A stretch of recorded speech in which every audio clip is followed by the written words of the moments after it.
Hello my dear students, welcome करता हूं मैं भारत पंचाली और केमिस्ट्री गुरुजी अगेन आप सबका एक बहुत ही ज़्यादा इंपॉर्टेंट वीडियो में।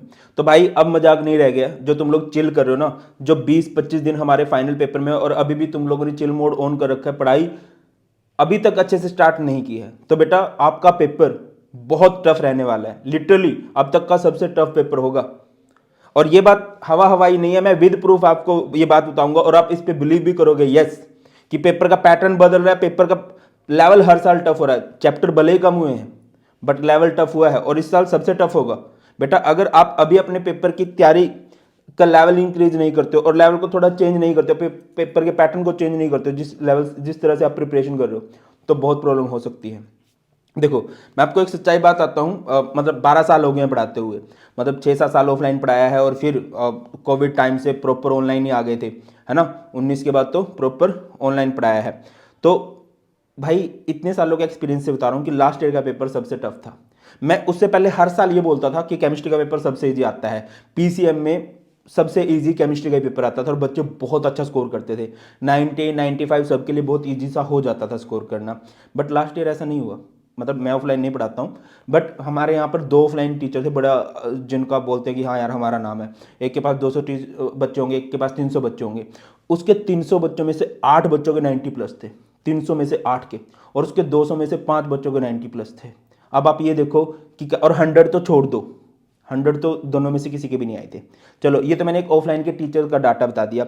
अब आपको रियल, ये सीबीएसई का ऑफिशियल डाटा है 2019 18-19 की मैं बात कर रहा हूँ। पास परसेंटेज जो थी वो 83.40% थी। मतलब जितने बच्चों ने पेपर दिया उसमें से 83.40% बच्चे थे जो पास हुए थे। 2019-20 का जो पेपर था उसके बाद कोविड आ गया था, ठीक है। उस साल 88.78% बच्चे थे जो पास हुए थे। 2021 तो कोविड था, है ना, वो मोदी जी ने कृपा कर दी थी, है ना। अभी बहुत सारे बच्चे सोचते हैं कि शायद कोविड आ जाए, पेपर कैंसिल हो जाए, ऐसा नहीं होने वाला है, ठीक है।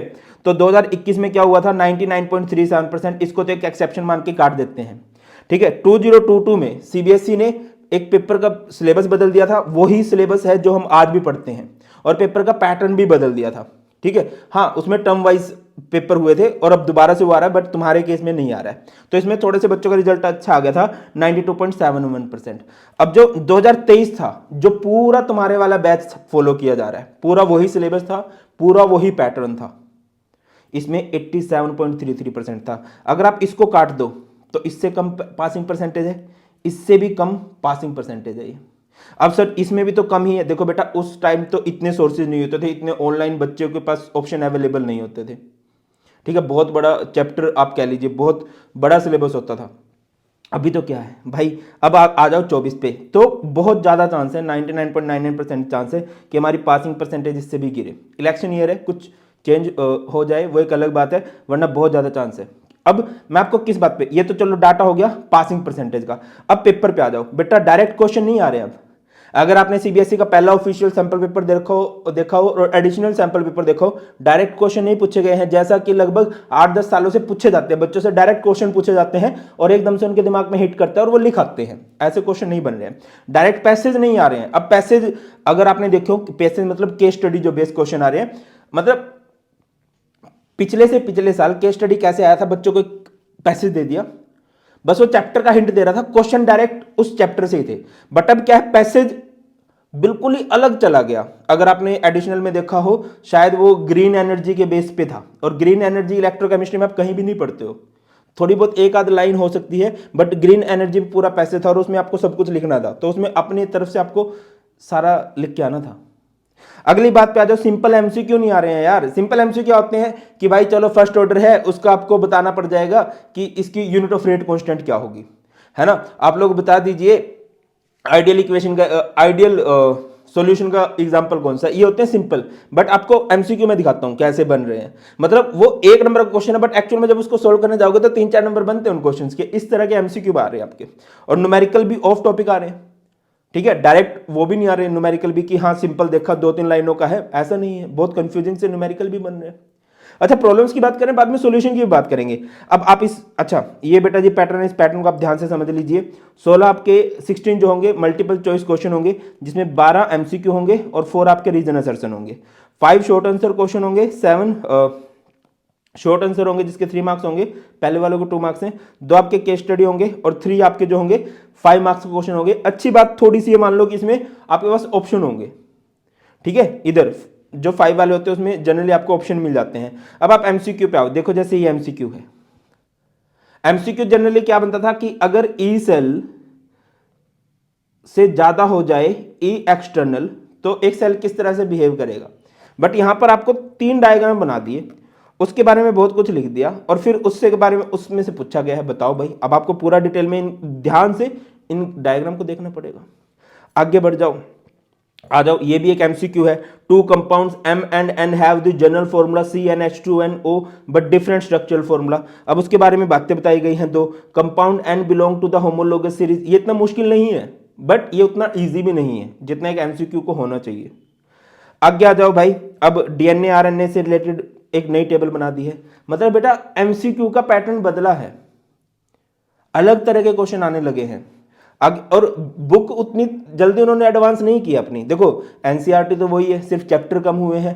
दूसरी बात है एग्जाम्पलर भी कोई नई एग्जाम्पलर तो बन के नहीं आई है, वही है। अब एक बार इस पे आ जाओ, ये हमारा एक न्यूमेरिकल है, 10वां क्वेश्चन है, ये एमसीक्यू की फॉर्म में था। अब आपको इतना सारा इसको सोल्व करना था। आगे आ जाओ, 22 पे क्वेश्चन है।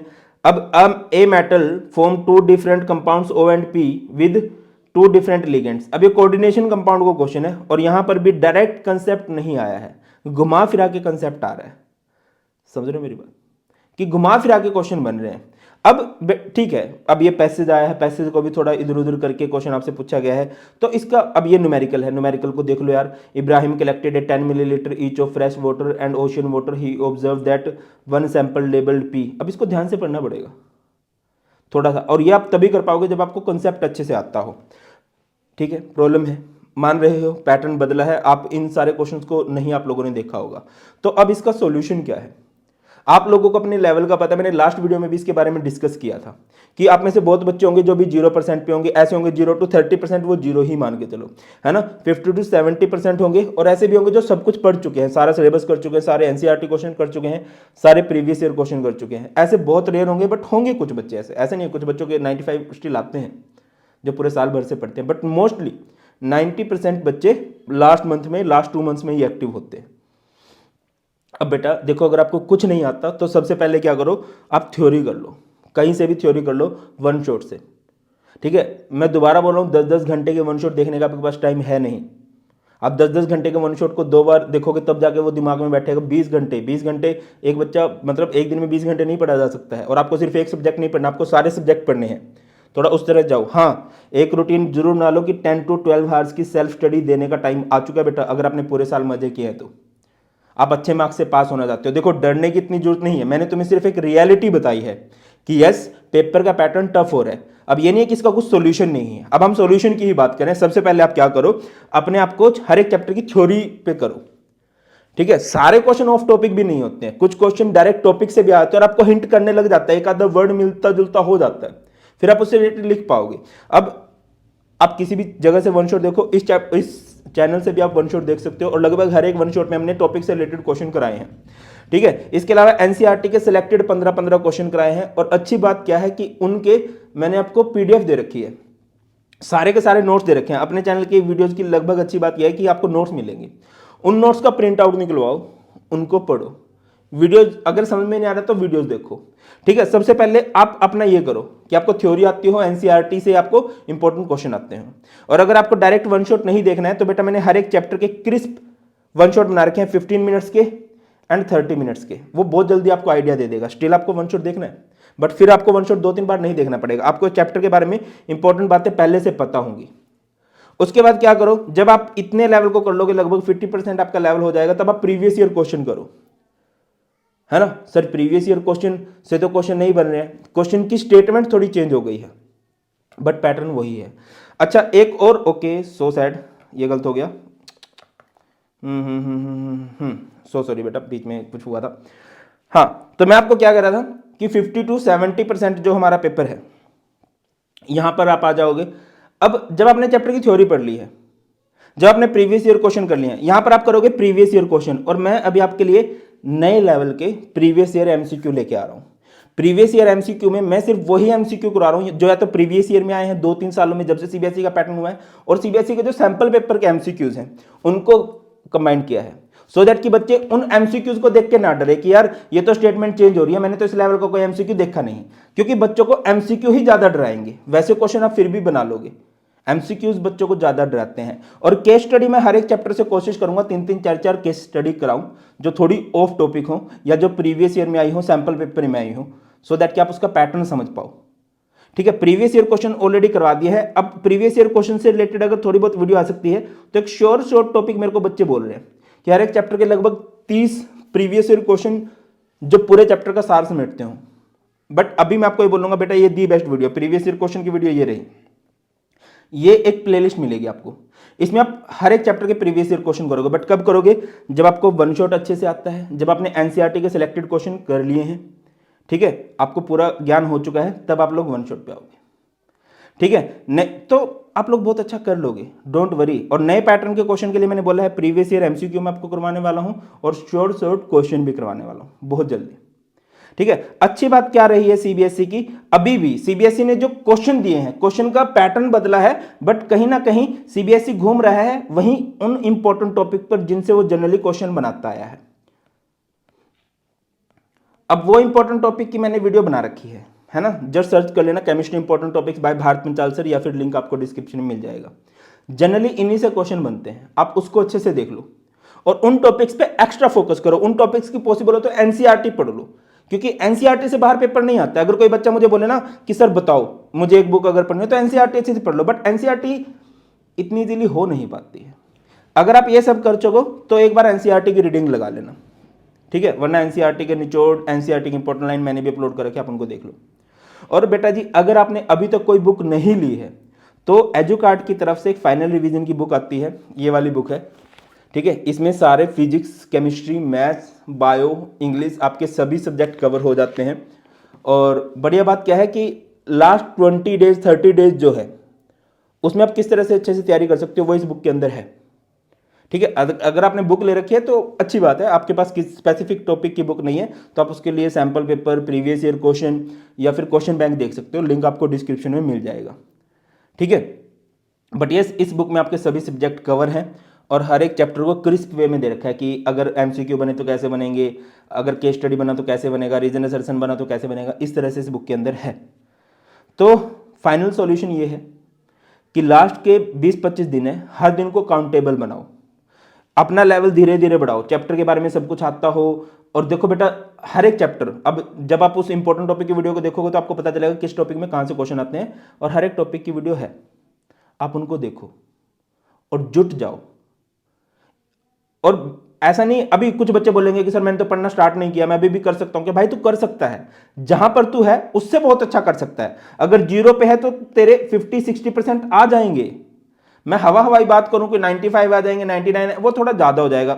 ऐसा नहीं है, एक आध चमत्कार भी हो सकता है, बट बहुत ज्यादा इसके चांस नहीं है। अगर तू 0% पे तूने पूरे साल से बुक नहीं उठाई, फिर तू 95-99 के लिए जा रहा है, तो ये थोड़ी फॉल्स होप है। भैया दीदी बोल देंगे बट वो पेपर को नहीं देखते हैं, उन्होंने किस जमाने में खुद लिए होंगे, उनके लिए बोलना है, बोलने पर से नहीं आएंगे नंबर।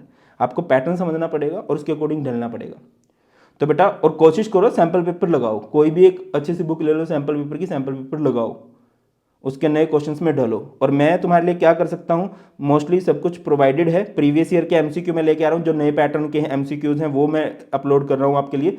केस स्टडी में लेके आऊँगा क्योंकि बच्चे यहाँ पर हैंग हो सकते हैं, और मुझे जो भी लगेगा कि बच्चे यहाँ पर प्रॉब्लम फेस करें, बेटा हर एक चीज़ टोटली फ्री ऑफ कॉस्ट इस चैनल पर मैं आपके लिए लेके आ रहा हूँ बार बार।